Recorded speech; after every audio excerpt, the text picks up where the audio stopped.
to the Inspired Parenting Radio Show with host Sandie Sedgbeer, where our mission is to inspire conscious parents, families, and educators by bringing you the latest research and thinking on supporting today's highly evolved children to fulfill their potential as healthy, confident, resourceful, and emotionally intelligent individuals.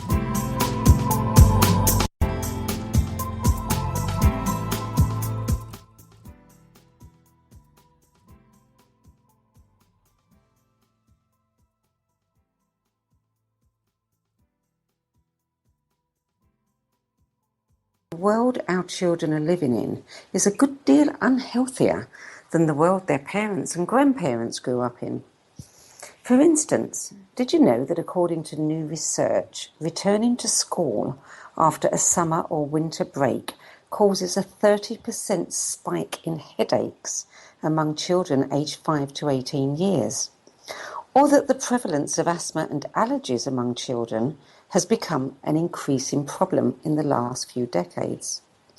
But with more and more children developing allergies to drugs, what resources do parents have for treating the ever-increasing list of ailments that seem to be undermining our children's health and immune systems these days?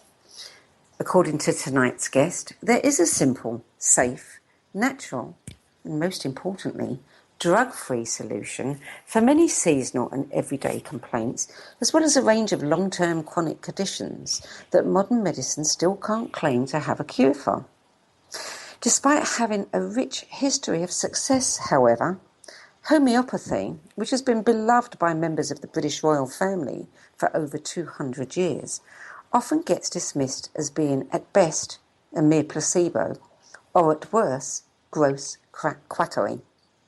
With us today to shed some light on the subject of homeopathy and reveal how homeopathic remedies can keep you and your children healthy is practicing homeopath and author Mary English.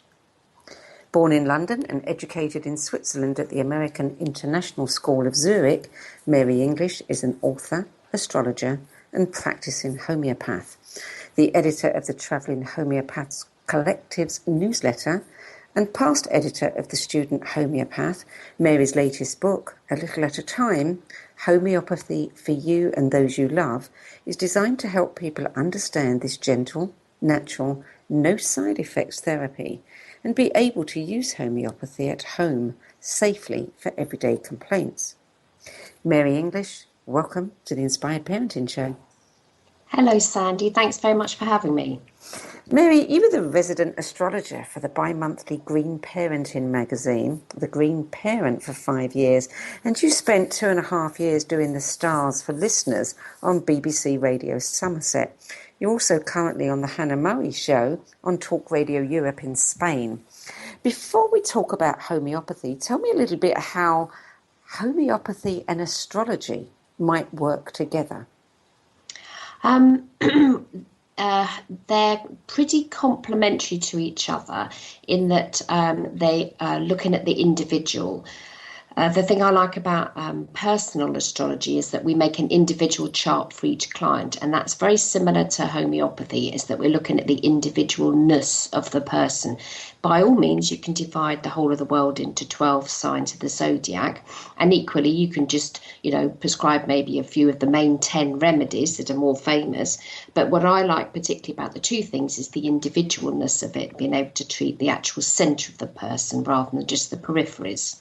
So is this why they talk about homeopathy as a holistic approach? Definitely, yes, because homeopathy looks at the whole person rather than just bits and bobs of them. It's not just your foot or your leg, it's the person that's underneath. That's much more important.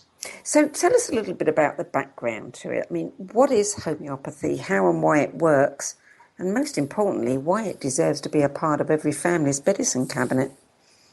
It's a natural medicine. It was developed by a chappie called Dr. Samuel Hahnemann in the 1700s, and he was a regular doctor trained in normal medicine. And what he didn't like when he qualified was that the forms of treatment at that era of time was, I suppose there was heroic would be the way of describing it. There was far too much giving poisonous substances to people. So because he didn't like the bloodletting that was very fashionable then, he thought it made people got their energy levels went thump, that he decided to translate texts instead as a means to make a living.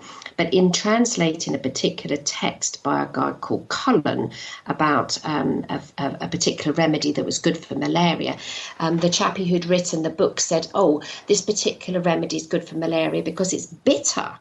And Hahnemann thought, well, that's a bit strange. There's a whole load of other remedies that are bitter, but they don't cure malaria. Why would that be? So he actually took some himself, and he got his wife to observe what would happen. And in taking that particular remedy, he developed the symptoms of malaria. So that was when he discovered the first principle of homeopathy about like treating like. So the remedy that he took, the particular substance, produced in him this awful fever and feeling shaky and stuff. And he realised that that was the reason that it helped malaria, was because the symptoms it produced in him, and he was healthy and well, were similar to the actual disease. That's the major principle of homeopathy, like treats like. So fast forward a couple of hundred years, here we are. In the modern world, if we've got a person suffering from a particular condition, and it could be croup, that's how I discovered homeopathy, my son had croup, you give the person a remedy in a teeny weeny small, tiny wincy amount that will then bring about a recovery of their symptoms, because you're treating the like with like. So you give them a small amount of a bit sort of like vaccinations, but not the same sort of principle, as that you give somebody a teeny bit of what might produce their symptoms, so their own body, which is a wise little thing, will bring about a cure. So how did Hahnemann go on to discover all of the many remedies that are available? He carried on trying them out on friends and volunteers and his family and stuff. So the first one he did himself, just as a pure experiment. But after time, he started using his friends and followers and the rest of his family, rather extended family. I think he had quite a few children. Giving them small doses of the remedies and then recording the symptoms that happened to them. And then after time, it developed into a thing called provings. And now people talk about clinical trials, but it was actually Hahnemann that developed them, because it was him giving his remedies to healthy human volunteers and seeing what symptoms they would produce, got reversed in conventional medicine to that, you find out there's some new drug that gets developed and then you give it to people to help a particular condition. It's the opposite in homeopathy. You give the remedy to a bunch of people and find out the symptoms they produce, that that's the energy, that's the story of that particular medicine. But it's also, you talk about having different remedies for the same condition according to the individual, that you might have 3 people with colds, but you'd give each one a different remedy. Yeah, because there's different ways of suffering from a cold. One person's going to want to be wrapped up and lots of blankets and sit in front of the fire and be really warm, and somebody else will be walking up and down and sort of feeling all sort of shivery and stuff, and somebody else will just be like flat laid out on bed. That's the bryonia state, when the person just lies down, don't touch me, don't come anywhere near me. So you can have 3 different conditions, but there's the individualness within the condition, because not everybody who's got the cold is going to feel the same about it. Now, you talked about 10 different conditions in your book, 10 remedies, and these are the most common ones. As we go through the show, I would like you to talk, bring them in if they come up naturally, and if they don't, we'll make sure that they do come up, because obviously if these are the most 10 common ones, then they're the ones that, everybody really needs to know about. Yes, remedies and conditions. I've matched the 2 things up there. There's 10 conditions that you can treat at home, and I've used the most popular 10 homeopathic remedies that you're more likely to be able to find online or in your local health food shop or something. But there are remedies that you can't get in, our local Whole Foods, or in England, Holland and Barrett. Why are there some that are, available publicly in stores and others that aren't? The ones that are available in stores are covered by various different local and national regulations. So that The other ones can be purchased by homeopaths from homeopathic pharmacies, but the ones that are available that are mass produced, that are available in the high street, they're the ones that are, they're all produced by the same companies, but the ones that are available more widely are the ones that have been used the longest and have had the most amount of trials and use, so that we know that those, are applicable for everyday conditions. Now, by everyday conditions, we're talking about headaches, tiredness, backache, coughs, colds, skin rashes, sleeplessness, things like that. But we're also talking about, and I think this might interest many of the parents listening, we can actually treat behavioural and emotional issues too. Yes, we can, because every behaviour problem or every issue that anybody might have, there's going to be underlying it some sort of emotional feeling that goes with it. So that's why homeopathy is pretty brilliant for helping people that have got, the child that won't do this, or the one that won't do that, or the person that's having problems with something else.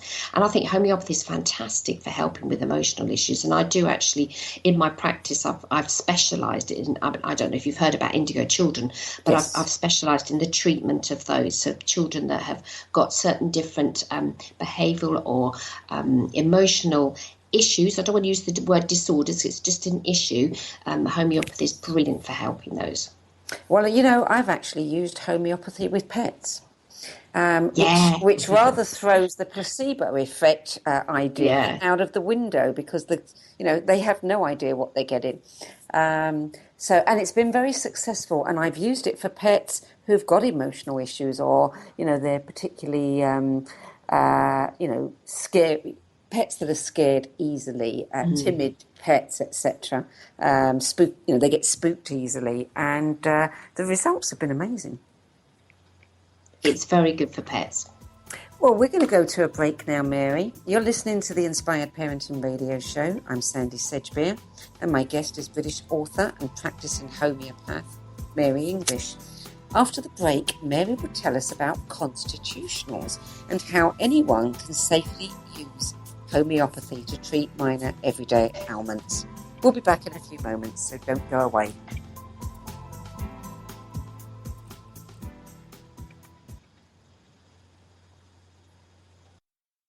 This is OTR-FM, part of the IOM radio network. The number one reason girls drop out of school in sub-Saharan Africa is lack of access to feminine hygiene products. The Pads for Schoolgirls Project, an outreach of Humanity Healing International, is changing this paradigm by setting up sewing programs at schools, teaching girls a vocational skill while producing the reusable pads that help keep them attending classes. The girls pay it forward by making and giving pad kits to other girls in need. To learn more, visit humanityhealing.org. Humanity Healing is where your heart is. Hi, I'm Dr. Shefali, the author of The Conscious Parent. Every parent I know wants to become more conscious and present in their relationship with their children. If you are a parent who wants to transform their relationship with their children, then you are going to want to come to this wonderful, transformational, intensive weekend I have put together in Long Beach, California on December 4th through the 6th. Hop onto my website at drshefali.com and find all the information to register there. Hope to see you there. It's going to be a phenomenal weekend. Circle of Hearts Radio is a sanctuary on the airwaves. Join me, Grandmother Elia, in the circle on Sunday, 2 p.m. Eastern, as I share information to both enlighten and nourish your soul.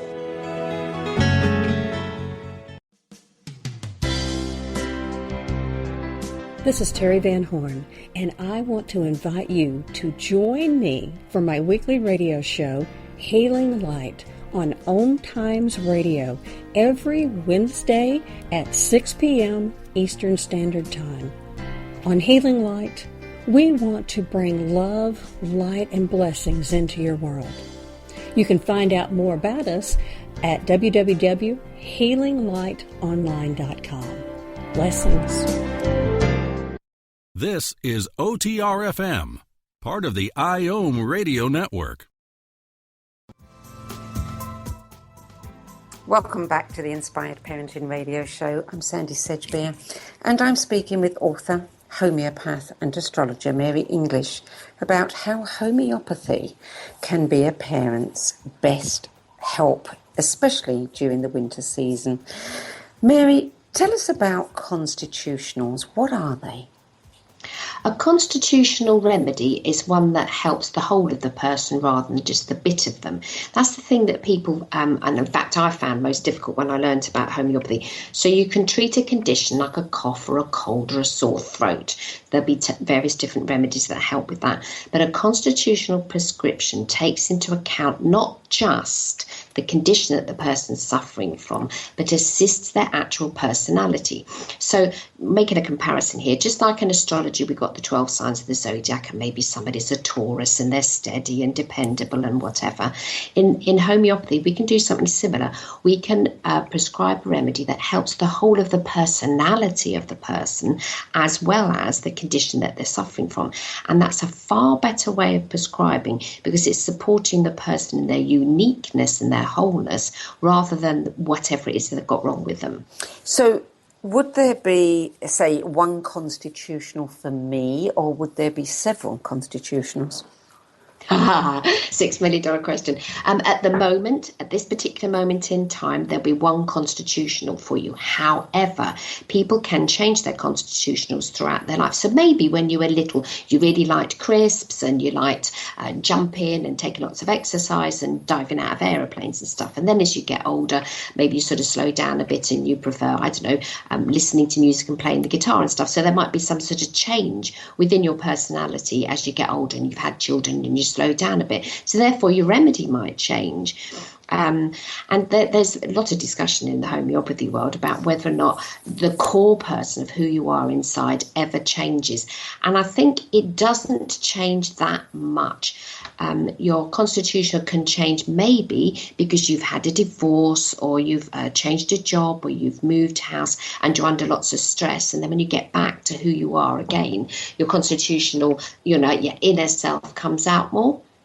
Well, that kind of makes sense to me. We evolve our personalities. Every experience we have changes us. So, it makes sense that our needs would evolve as well. But I always was under the impression that you tend to have one constitutional. You might have other remedies that you need at different times of your life, but the constitutional was a bit like a tonic.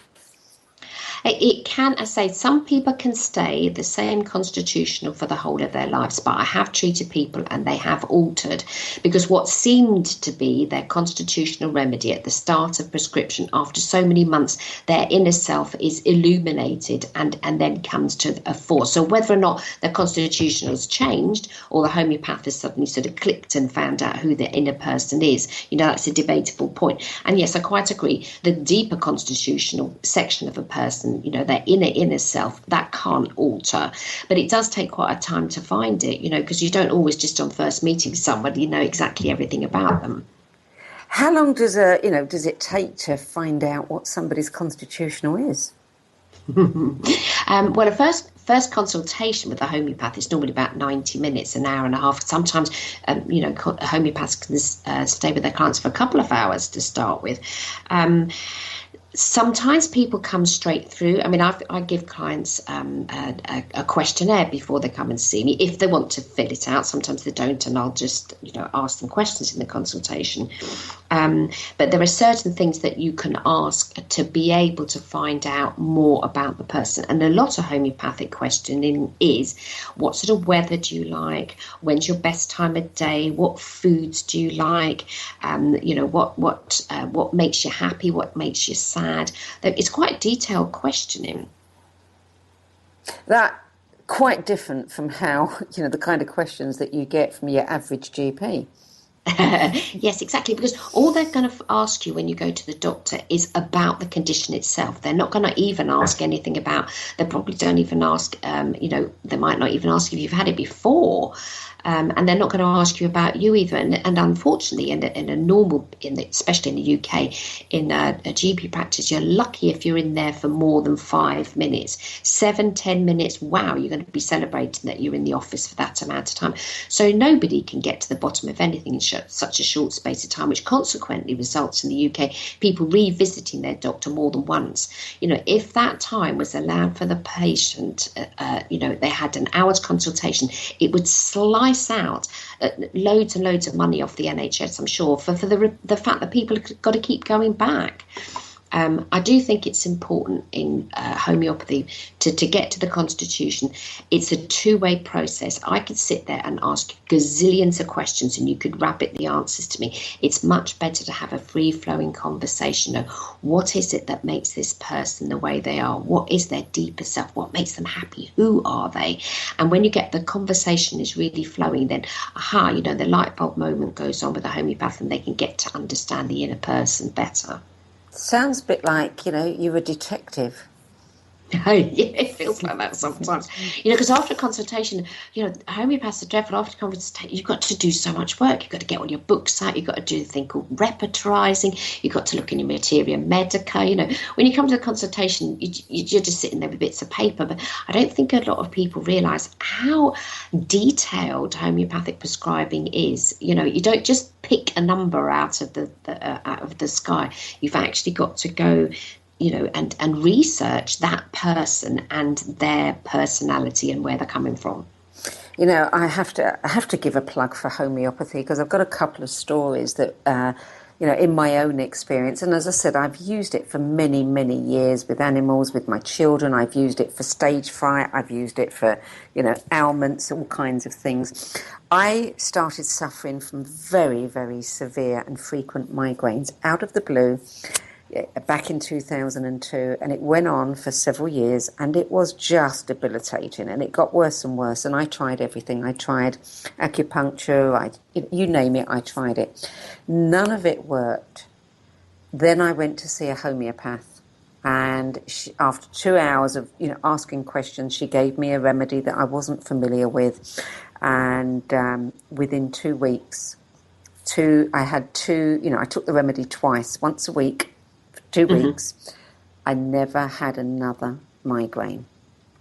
And my daughter got very, very sick when she was expecting my granddaughter, and nobody could find out what was wrong with her. She had severe diarrhea, so bad that she was hospitalised. She lost so much weight that she was in hospital for about 3-4 weeks. They couldn't really help her a great deal. The minute they let her out of hospital, I made her see a homeopath who was able to change everything overnight. Wow. So, I'm an advocate for homeopathy. So tell us, what is it that our listeners need to know first that they must not do with homeopathy? Don't keep repeating the remedy. People think when they take a homeopathic remedy that it's like regular medicine, that they'll have to continue taking it ad infinitum. But in homeopathy, once your symptoms get better, you stop taking the remedy. That I've written that in the book in capital letters more than once. When you start to improve, stop. And even, the frequency of taking it, it might say on the bottle, I think they sometimes say on there, take 2 tablets every 2 hours or 3 times a day or whatever.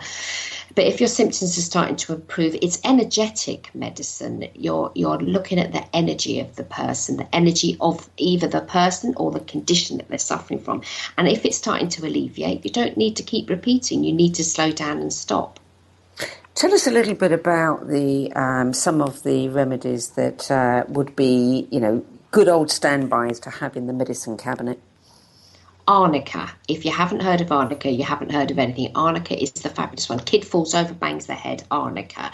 You trip up, you bang your knee, arnica. You graze yourself, arnica. Keep in mind, arnica is anything for any sort of shock or just those home accidents that people have 24/7. And you can buy them as tablets, or you can also buy them as creams. Most people hear about arnica cream, but actually it's also pretty good to use them as the tablets because it's working from the inside out. That's another way of doing it. Arnica is definitely top of the list. And then second, I think in my cabinet, I'd have aconite. It's the one for shock. So those two things sort of come together. So somebody's had the accident and you've given the arnica to help with the bruising, but they're now in a state of shock. You might use aconite. And that was my introduction to homeopathy, because my son was suffering from croup and I'd bought a bottle of aconite in Boots. And when he next suffered from it, at about 3 o'clock in the morning, I thought, oh, I'll try that stuff I bought in Boots. And I got the tablet out of the bottle and crushed it between 2 spoons and stuck it on his tongue. And the wheezy breathing was, it just sort of all calmed down and went. And that was when I was converted to homeopathy. When you see a little kiddie suffering from something and you just give him this one little tap, and can I do anything? And he got better. That was my conversion. And that just, for our American and foreign listeners, Boots is Britain's biggest chain of pharmacies. It's not that Mary was wearing boots at the time. So what's the third remedy? It depends what your household group is like. I mean, we have a lot of nux vomica in our house. That's for sickness and overeating. So that's the one sort of generally to post-Christmas, is that when you've eaten too much, nux vomica is good for that. It's also good for cracking headaches. I think I'd probably keep that in my cabinet. Nux vomica is a nice one. That's cracking headaches, and as the word says, nux vomica, use that one for vomiting.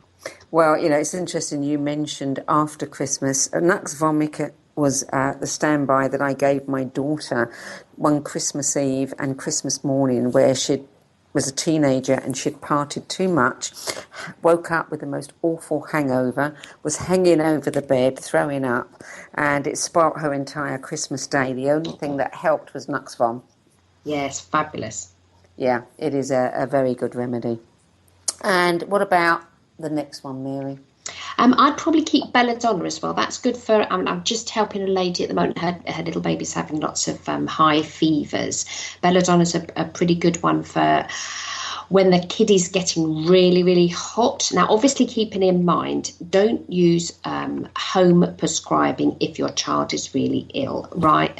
Is it 911 they phone in America? Yes. In the UK, Yes. It's 999. Ring for an ambulance if your child is very unwell. But if it's something that you feel that you're capable of treating and their temperature isn't too high, belladonna is the one to use. It's very, very good at bringing a high temperature down. You're listening to the Inspired Parenting Radio Show. I'm Sandie Sedgbeer, and I'm with British author and practicing homeopath Mary English. We'll be back in a few moments, so do stay tuned.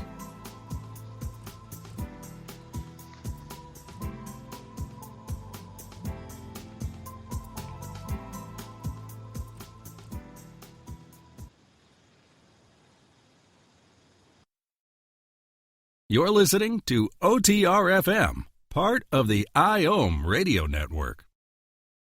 Are you trying to get from point A to point B and need a little advice? Connect with the counselors at OMTimes Advisors. Whether you're looking for a life coach or a spiritual intuitive, the advisors participating at advisors.omtimes.com were carefully chosen based on their gifts, skills, and professionalism. OMTimes Advisors, connecting you with the best advisors in the business.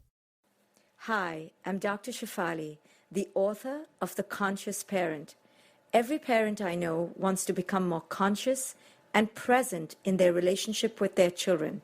If you are a parent who wants to transform their relationship with their children, then you are going to want to come to this wonderful, transformational, intensive weekend I have put together in Long Beach, California on December 4th through the 6th. Hop onto my website at drshefali.com and find all the information to register there. Hope to see you there. It's going to be a phenomenal weekend. The name is Bond. James Bond. No, the name is Joe. The Joe Show. And we are returning back for our 9th season here on OMTimes Radio.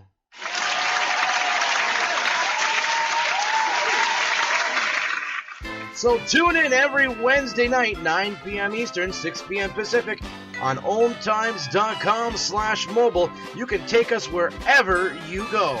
Yeah!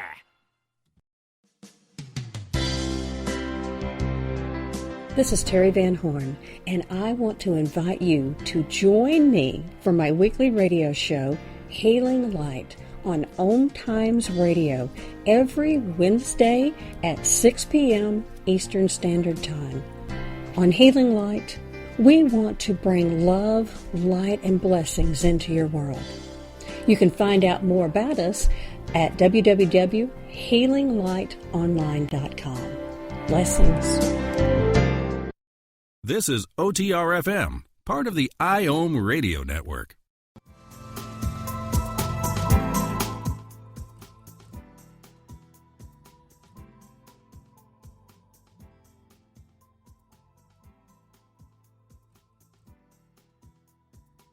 For homeopathy and a family life.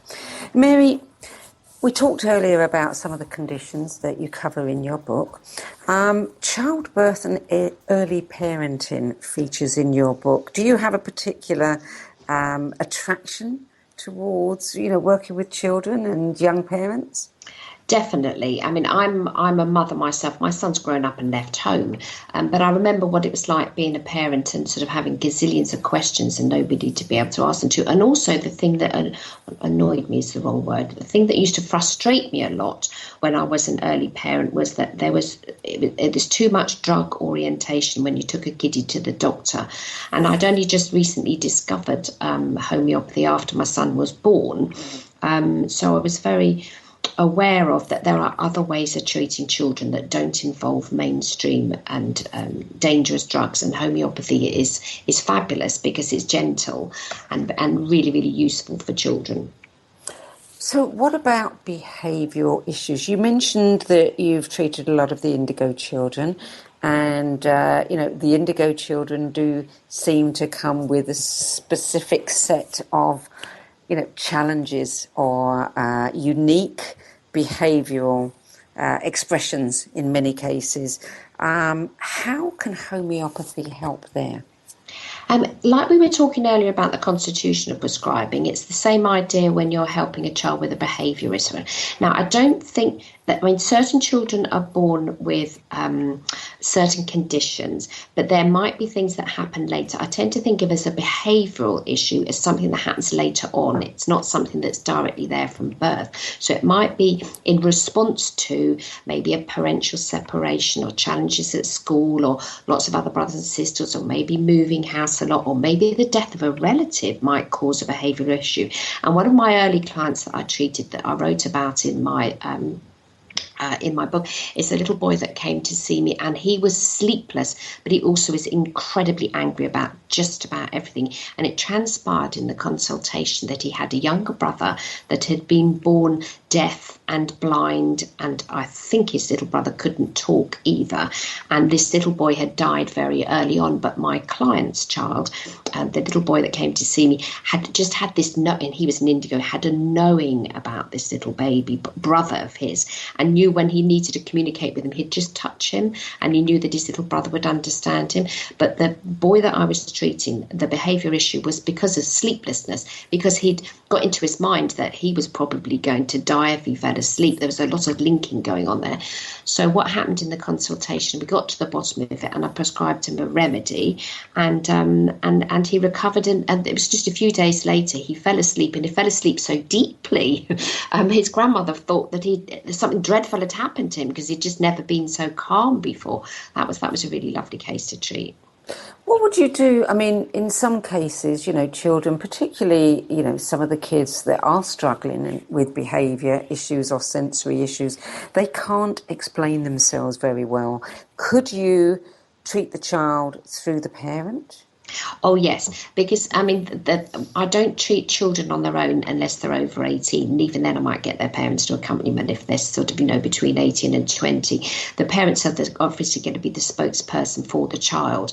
But you can tell an awful lot by observing a child. Anyway, you can tell whether or not they're comfortable when they're sitting, or if they need to touch things, or they have to move around, or, there's, and any child, you can ask them what foods they like. These are things that are important for homeopathic prescribing, is to determine whether or not the child likes the sweet taste or a salty taste, or something completely different.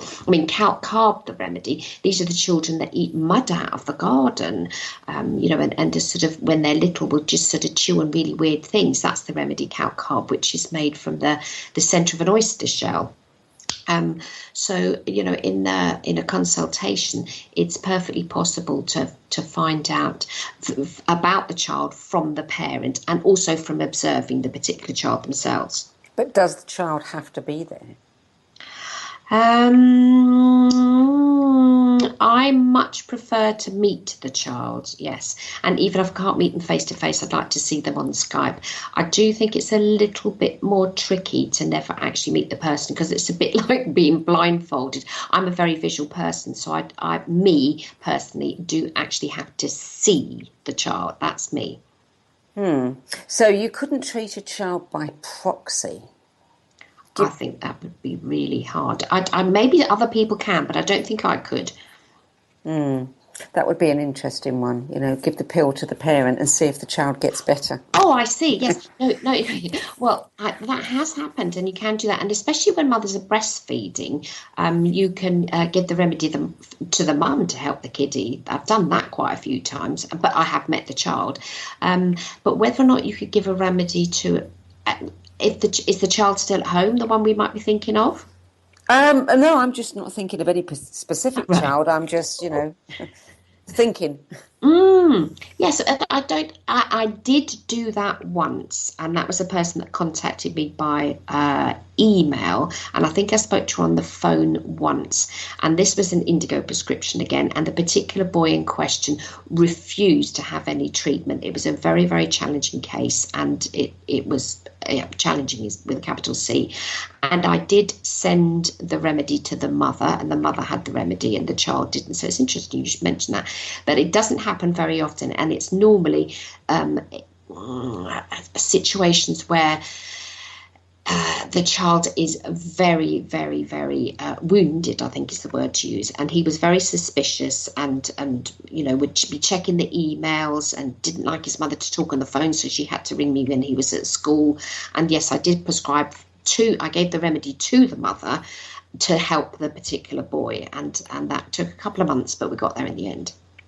Now, there's one remedy that I think is probably going to be in your, 10, and that's ferrous phos. And I know many people who like to use this for the onsets of colds. However, I understand that ferrous phos is no longer available in England and that pharmacies are not allowed to sell. Why not? Oh, I haven't heard that one. I use the two different homeopathic pharmacies I use is Helios and Ainsworth. I've got some ferrum phos. Blimey, if they've stopped selling it, I better hold on to it. You certainly can't get it in the retail outlets. Really? Oh, well, yes. The ones that you can buy in the high street are pretty limited. They're pretty limited. You used to be able to, it's very right, be able to buy ferrum phos a while back, but they have reduced the ones that are available nationally. But you would be able to, if you wanted it, be able to phone a homeopathic pharmacy and they'd be able to pop it in the post to you, as far as I'm aware. So tell us about some more of the basic remedies that you would advocate parents keep on hand. I think gelsemium is another good one. That's good for colds. It's also for things like stage fright and stuff. So when a kid is taking an exam and stuff and they're getting really worked up about it, gelsemium is a good one. Another one I like is coffea. That's pretty good for parents that have overdone the caffeine in the day. So this is for the person that is in a state of acute excitement. So I was speaking to, I've got millions of brothers and sisters, but I was speaking to one of my sisters today that obviously accidentally overdosed on coffee.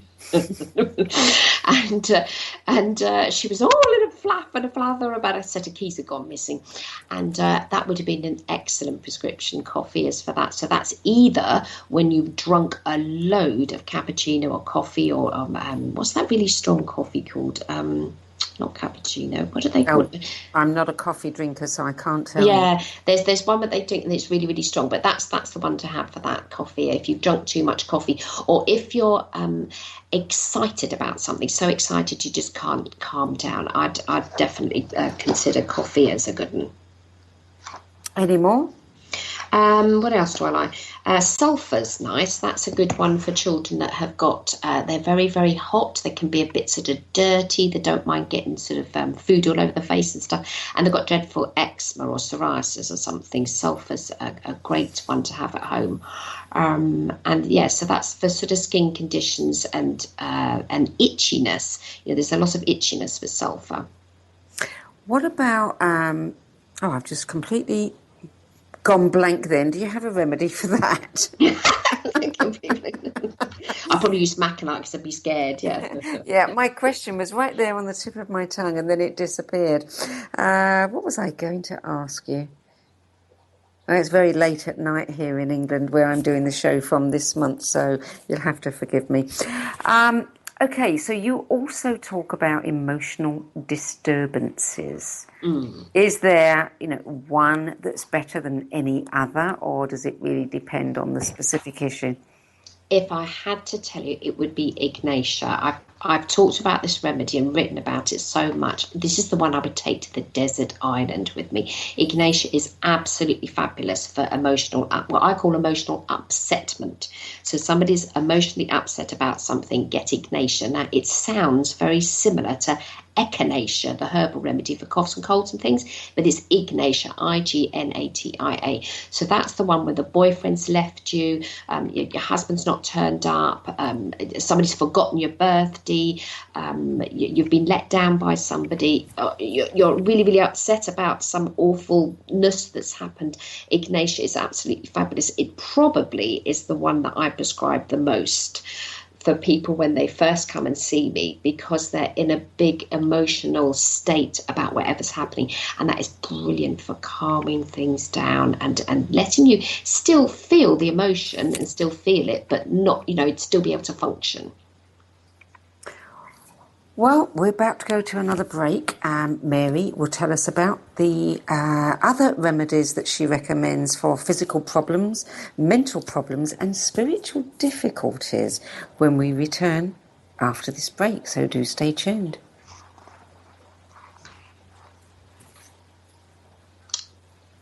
Well, it looks like we're a little ahead of ourselves. We're jumping ahead in time because the break is not going to start for at least another 15 seconds. So give us a quick one, Mary. Mental problems, big anxiety things, aconite, stick with that.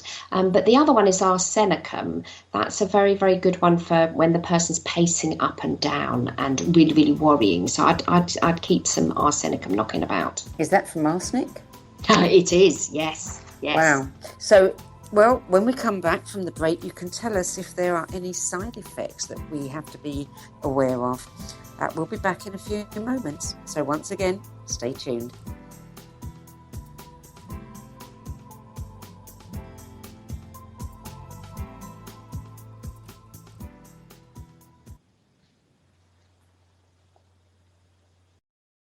You're listening to OTR-FM, part of the IOM radio network.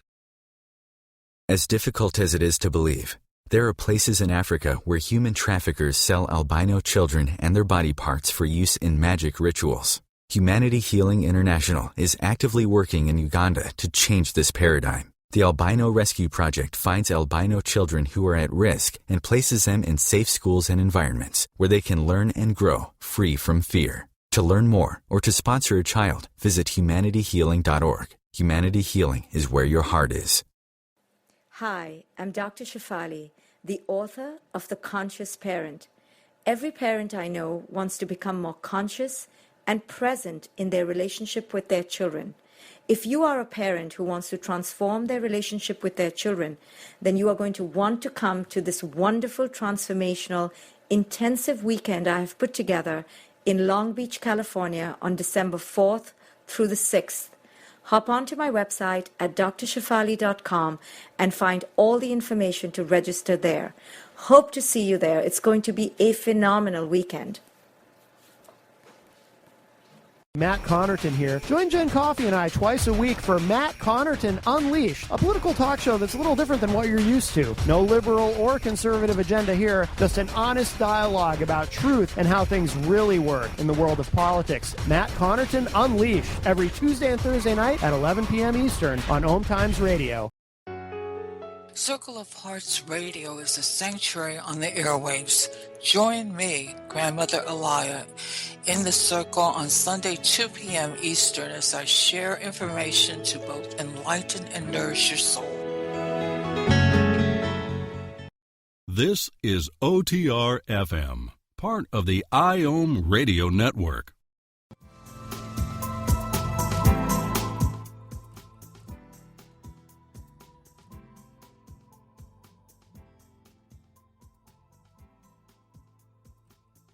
Mary English.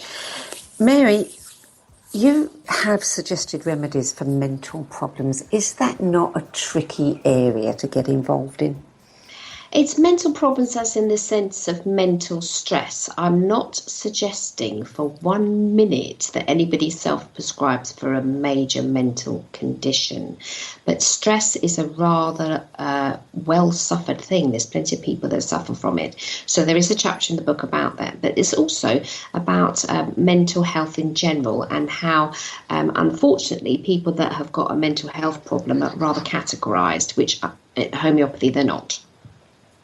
And what about spiritual difficulties? What kinds of spiritual difficulties could, homeopathic remedies help with? A lot of people have got questions about life, the universe and everything. I mean, don't forget I'm an astrologer as well as being a homeopath. So people don't come to me for normal everyday stuff. They tend to come for things that are a little bit more difficult to quantify. So people might come to me because they're not feeling that the thing I get asked the most is, am I on my path? I've just had a lady contact me today, and that's the number one thing that she wants to discuss in her consultation.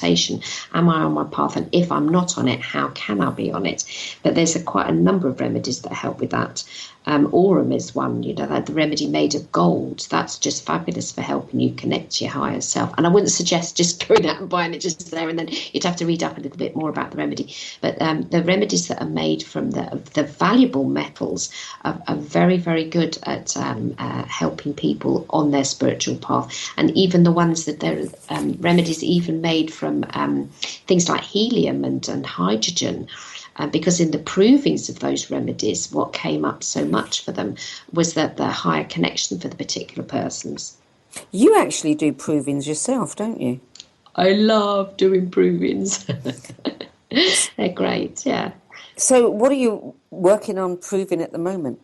I've just finished one from St Michael's Mount down in Cornwall. It's a National Trust property set in a small amount of rock just off the coast of the southern England. And there's a monastery that used to be on there. I think it was run by Benedictine nuns and monks. And St Michael's Mount is similar to Mont Saint Michel, which is in France. And so I took a sample of rock from there, sent it to the pharmacy, had it made into a remedy. But the fabulous thing about that particular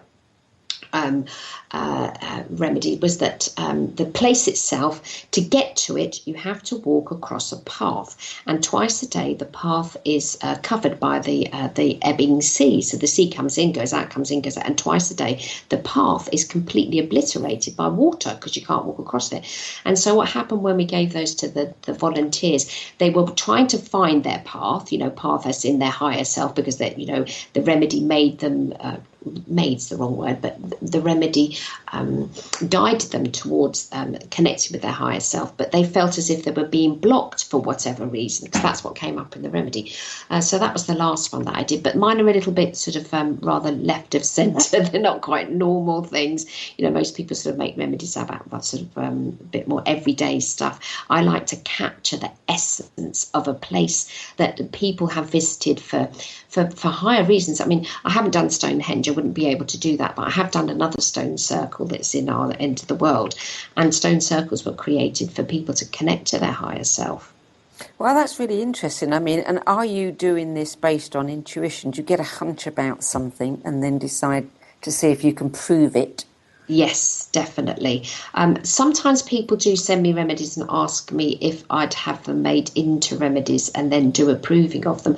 And one of those was somebody gave me would you believe this, gave me a little segment of the Great Wall of China. I mean, what's the chances of me coming across somebody wanted to give me that? He was a lecturer at one of the local colleges, and he just randomly came back from China on a holiday with a little bit of rock. I don't know how he managed it. So we had that made into a remedy, and that one, everybody felt that they were being forced to do things that they didn't want to do, which was true, because when they built the wall, everybody was press ganged into doing it. And then somebody else went on holiday to Egypt and brought me back from sand from the Karnak temple. That was fabulous. That was such an amazing remedy. That was all about because that was a place of worship, but it was all about the temple. So they were having dreams of temples, and this was from a temple. And I just think, how could they do that? They didn't know what the remedy was. They've had a couple of tablets made from some sand from a temple, and then they're dreaming about temples. And then people say, oh, it's all placebo. Hello, you can't make people dream things. Well, yeah, a little bit like my dog, you know. I mean, he doesn't know what a placebo is. No, exactly. So one of the things that I've always been curious about is, and once again, I'm having trouble thinking because that one's completely gone too. It'll come back in a few moments. Wow, this has never happened to me before. So you're not actually proving any remedies with me tonight, are you? No, I'm not. No, I'm not. I'm not. You haven't slipped me something. But Mercury's retrograde at the moment, so everything's forgiven, and you're a double Gemini, and Mercury being retrograde, that's the sort of things that happen. Your mind goes blank, the telephone cuts out, you know, you can't get through to somebody. That's a Mercury retrograde thing. There you go, proven on air. Do you have a remedy for Mercury retrograde? I wish I did. I'd be a multi-millionaire if I did. I'm sure you would be. I remember watching a TV series in England many, many years ago called The Heretics, and it was about various scientists who had been labelled heretics but had much later been proven right. Linus Pauling, you know, with vitamin C was one of them. And this particular programme was about the French scientist Jacques Benveniste, who had stumbled across something and didn't believe it. I mean, it wasn't something he was looking for when he was doing some experiments, but became very clear to him, and that was about water having memory. He didn't believe it. He had many statisticians check his work over and over and over again, but the evidence seemed to be irrefutable. He published an article in Nature magazine, or at least Nature magazine published an article about him, actually, and they completely tore him apart, and he got thrown out of the French scientists, whatever, lycée or whatever it is, the official body, and died a broken man. But actually, I think today they've proven that water does have memory. And the point I want to make is when I heard that, for me, it explained how homeopathy works, because many people say, how can something that is diluted and diluted and diluted actually have any substance worth anything left in it? But Benveniste's work proved that it can. It is, and you see, don't get hung up just on dilution, because homeopathic remedies aren't just diluted. It isn't just dilution, you know, because that would imply that there's absolutely nothing left. At every stage of the dilution process, the vial that they're producing it in is shaken. You know, you can do it by hand, but it takes you ages. But they do it by machine now. But you're adding energy to your dilution process. So to say that a homeopathic remedy is just diluted isn't taken into account the preparation of it. And now they've just released some scientific research about the dilution and succussion. It's called succussion when they shake the remedies as they make it. And the chappie that did the research did a very, very high potency remedy and took it into his lab. And he uses a special dye that only reacts if the thing that he's put the dye, you know, adds the dye to it, has got some energy in it. So if the thing was totally dead and nothing was going on, then this particular dye won't activate. activate. Well, he used a high potency remedy, I think it was a 50M, and it's still active. So even though there's the high dilution process and the succussion associated with it, the remedy still has got something. And people say to me, well, how does homeopathy work when I'm giving, you're just having such a small amount? But any illness that anybody suffers from, other than being hit by the bus, will have started to a small degree to begin with. It's just the little ache and pain to start with. It's the small bit of a headache, and then before you know it, so many months later, you've got, some awful disease or something horrible with you. Even your cold, that doesn't start suddenly. It's just a little bit, and then you get worse and worse and worse. And that's the same thing with the healing process. You need just a small amount of something, just enough to push you into a state of wellness. See, now, that's the question I was going to ask you. It's just come back to me. Why can't we give people just a homeopathic dose of chemotherapy? I think you can, actually. They've made some remedies all the high street drugs have been made into remedies. I know that. So, things just like your headaches and headache tablets and stuff. And I gave somebody a long time ago a remedy that was made from a conventional medicine. Whether or not you could have a homeopathic remedy out of chemotherapy, you probably could. There's no reason you can make a homeopathic remedy out of near enough anything. But whether or not it'd be beneficial to a person and whether or not there'd been a proving done to it, that's a different matter altogether, because you could have the homeopathic chemotherapy, but would it help that particular person with whatever it's they're suffering from? I'd be more inclined for somebody that was, we're not allowed to treat cancer, but we can support the person. We're not treating the cancer. If I was supporting a person that has treatment already conventionally for cancer, I'd be looking, as we talked about earlier, the constitutional remedy, helping them in the person that they are. And I've treated a number of people that are getting conventional medicine for cancer, but I've treated them as the person. We mustn't forget there's a human being there. It's so important to treat the human. Mary, we're almost out of time now. If there's one thing you would like to say to our listeners that you haven't had a chance to say yet, now's the time. Do give homeopathy a go. Find a homeopathic practitioner, find a homeopathic remedy, find something easy and everyday that, just get some arnica. Definitely give it a go. Mary English, thank you so much for joining me tonight. Thank you very much for having me, Sandie. It's been great. Been good for us too. A Little at a Time, Homeopathy for You and Those You Love by Mary English is available on Amazon, whether you live in the UK or the USA. And you can find out more about Mary's books, her work as an astrologer and as a practicing homeopath at maryenglish.com. If you enjoyed this show, then do check out inspiredparenting.com, where this month you'll find an article by Mary, among many others. I'm Sandie Sedgbeer. Thanks for being with me today. I'll be back next week.